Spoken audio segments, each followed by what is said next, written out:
Good evening. Welcome to South Asia Newsline. I'm Surbhi Sharma. Here are the top stories we're tracking for you on Wednesday, the 22nd of January. India's top court refuses stay on citizenship law, gives government 4 weeks to explain.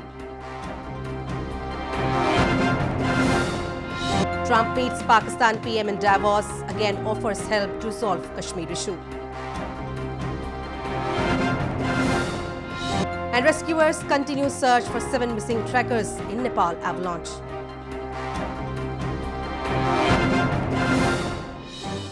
And now for all the details. India's top court on Wednesday granted the central government 4 weeks' time to file a reply on the petition regarding the new citizenship law, which is at the core of nationwide protest, and indicated setting up a constitution bench to hear the pleas.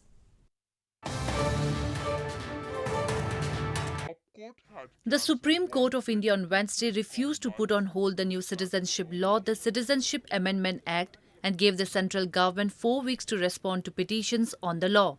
The bench headed by Chief Justice of India S.A. Bobde passed the order while hearing more than 140 petitions, mostly challenging newly amended citizenship law. The top court also restrained all high courts from hearing petitions on the new law before it decided on those pleas. The Supreme Court had given 4 weeks to the central government to respond on all 144 petitions, and on 5th week there will be again hearing. And there was a prayer for staying of car. Supreme Court has said that at present they won't pass any order for stay. The Supreme Court judges said that petitions linked to northeastern provinces of Assam and Tripura will be taken up separately, as the problem with CAA in these two states is different from rest of the country. के मामले में specially ये बात कही कि ये जो issues Assam के हैं वो सेपरेटली सारी पिटिशंस एक जगह की जाए और उसको सेपरेटली हियर किया जाए. ऑफ कोर्स सारा बेंच एक साथ चलेगा, लेकिन वो पिटिशंस को एक साथ जो है वो सुना जाएगा. Meanwhile, students from the Cotton University in Assam province staged protest against the Citizenship Amendment Act in Guwahati city on Wednesday.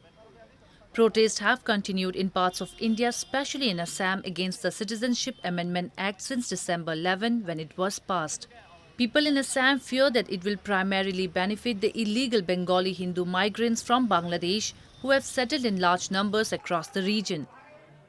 The Citizenship Amendment Act, which is at the core of national-wide protest, paves way to Indian citizenship to non-Muslims who entered India before December 2014 after facing religious persecution in Muslim-majority Pakistan, Bangladesh and Afghanistan. US President Donald Trump, who met Pakistan's Prime Minister Imran Khan in Switzerland on Tuesday, said that the United States is closely following the developments between India and Pakistan over the Kashmir issue. He said the US was prepared to help if necessary, but did not say how.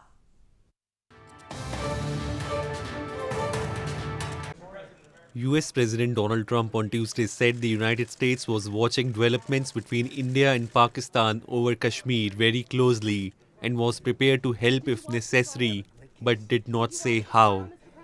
Speaking ahead of talks with Pakistan Prime Minister Imran Khan on the sidelines of the World Economic Forum in Davos, Trump said trade and borders were both critical points for discussion. While Khan said that for him Afghanistan was the top priority and described Kashmir as a big issue. Doing more trade as it turns, and we're working together on some borders, and we're talking about Kashmir and the relation to what's going on with Pakistan and India, and if we can help, we certainly will be helping. We've been watching that and following it very, very closely. Both of us are interested in peace there and an orderly transition in Afghanistan with talks with Taliban and the government. And also, of course, India, it is a big issue. For us in Pakistan, it's a big issue. And of course, we always hope that the US would play its part in resolving it, because no other country can. Bilateral ties between India and Pakistan have remained strained since the Indian government revoked Jammu and Kashmir's special status in August last year.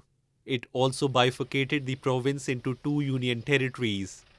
India has held a consistent position that Kashmir is a bilateral issue and it is not open to a third-party intervention.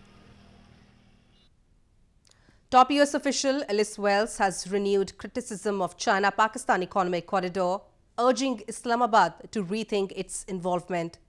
She made the remarks during her official visit to Pakistan. U.S. Principal Deputy Assistant Secretary of State for South and Central Asia, Alice Wells, has renewed criticism of China-Pakistan Economic Corridor or CPEC, urging Islamabad to rethink its involvement with it. Wells, while speaking at a think tank event during a 4-day visit to Islamabad on Tuesday, alleged that there is no transparency in CPEC projects and claimed Pakistan's debt burden is growing due to the Chinese financing, local media reported. While reiterating the allegations against CPEC, Wells said companies blacklisted by the World Bank had got contracts in the CPEC. The senior U.S. official had earlier in November 2019 warned Pakistan of long-term economic damage if China keeps pursuing its giant infrastructure push. She had then said CPEC is not about aid since it is driven by non-concessionary loans, with Chinese companies sending their own labor and material. The CPEC is a multi-billion-dollar development project with a planned network of roads, railways and energy projects linking China with Gwadar port of Balochistan province, which is under Pakistan's occupation. Moving on, amid unprecedented inflation in Pakistan, where the middle class struggle to maintain their standard of living, the poor are finding it even hard to feed themselves. Residents in Pakistan-administered Kashmir, which is already marginalized, are facing the brunt of inflation, making their normal life difficult.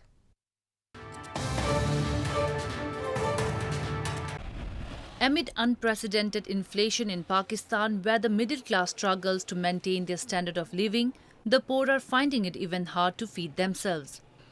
Inflation due to massive debts, rampant corruption and inefficient policies by Pakistani establishment has also hit illegally occupied region of Pakistan-administered Kashmir. Residents of Pakistan-administered Kashmir who have been facing the brunt of inflation said that price of the commodity food items have subsequently skyrocketed, adding to their ongoing woes. They accuse the establishment and Prime Minister Imran Khan of being apathetic towards their plight. They also complained that with the hike in petrol price, everything they use in day-to-day life has simultaneously been affected. या मजदूर है वो 600 या 700 की दिहाड़ी वो लाएगा, वो शाम को किराया 200 रुपये देगा, 700 रुपये दिहाड़ी लेता है, 200 उसका किराया लग जाए, 500 रुपये में वो घर का चूल्हा किस तरह जलाएगा, वो अपना और निज़ाम किस तरह मरने का सोचना पड़ता है। हम लोगों गांव के रहने वाले लोग हैं, मरना पड़ना भी होता है, गमी खुशी भी होती है, वो किस तरह वो निज़ाम निभाएगा, बड़ा मुश्किल है, बहुत मुश्किल हो जाएगा। हर बार पहले ही यानी कि डीजल पेट्रोल की कीमतें आए दिन यानी कि महीने ही 2 दफ़ा चेंज हो जाती हैं। यकम वो बधाने अगर 2, 4, 6 रुपये 10 रुपये बधासन तो मुड़ के पैसे में ही कटाने। पिछली दफ़ा ये दो महीने पहले की गल है, यानी कि 2 महीने पहले इन्हें बताया है 21 रुपये लीटर पर लीटर 21 रुपये रेट बढ़े तो मुड़ के 86 पैसे कटाए पिछली दफ़ा। Pakistan has been struggling with the balance of payment crisis and the burden of high public debt, which has led to an arrangement with the IMF and corresponding fiscal tightening. Scores of armed militants have been killed in Afghanistan this month as Afghan forces have spiked up fighting in the war-torn country. In the latest showdown, the Afghan Defense Ministry on Wednesday said that security forces have killed 26 militants over the past 24 hours. 26 militants have been killed in Afghanistan over the past 24 hours as the National Defense and Security Forces conducted 12 joint offensive and pre-planned clearance operations, and air forces carried out 6 airstrikes, the Afghan Defense Ministry said on Wednesday. The ministry in a press release said the aim of the operations and airstrikes was to remove security threats, eliminate the enemy's strongholds, and ensure better security in the country. The operations were conducted in 11 provinces across Afghanistan, including Kandahar, Balkh, Helmand, Badakhshan, and Laghman. This comes as talks are underway between US and Taliban negotiators in Doha to reach a peace deal. If an agreement is reached during Doha talks, The move could revive hopes for a long-term solution to the conflict in Afghanistan.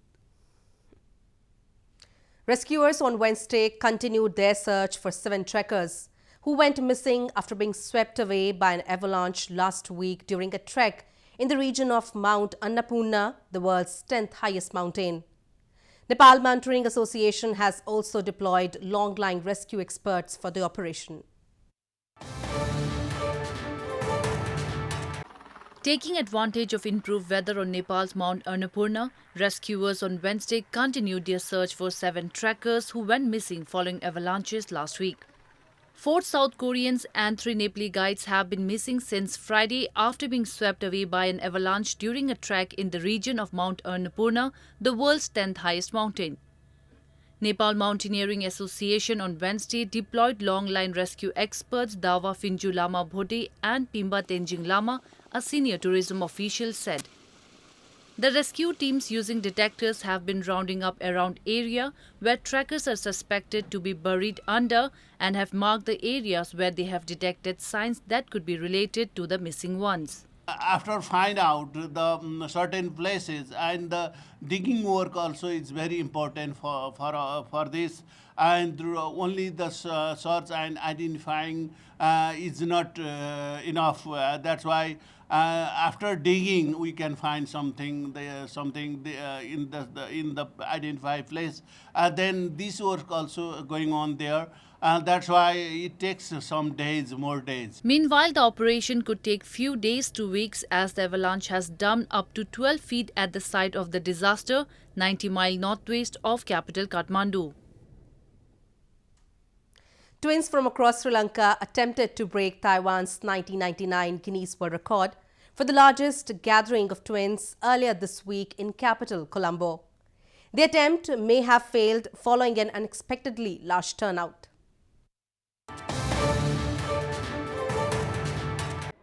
A Sri Lankan attempt to set a world record for the largest gathering of twins may have failed earlier this week, following an unexpectedly large turnout.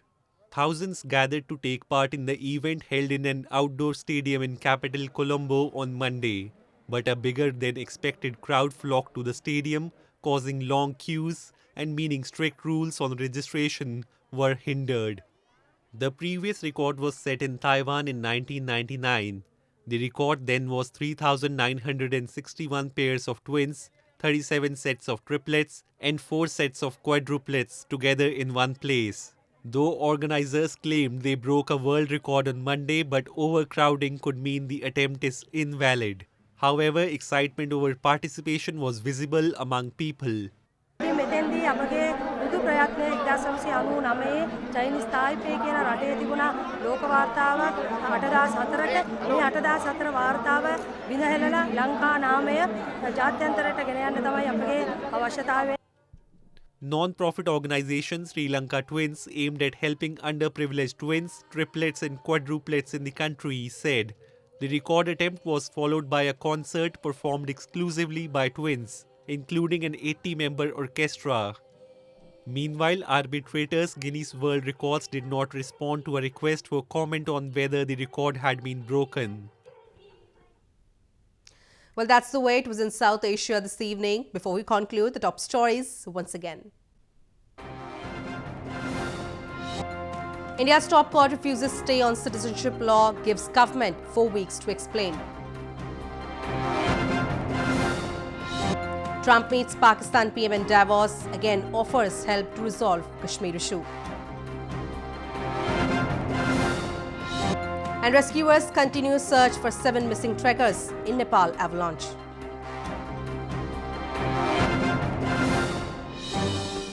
Now viewers can watch the show on SouthAsiaNewsline.com. You can also visit us on Facebook.com/SAsia Newsline and follow us on Twitter @SAsia Newsline. That's all in tonight's edition. We will see you same time tomorrow. Good night.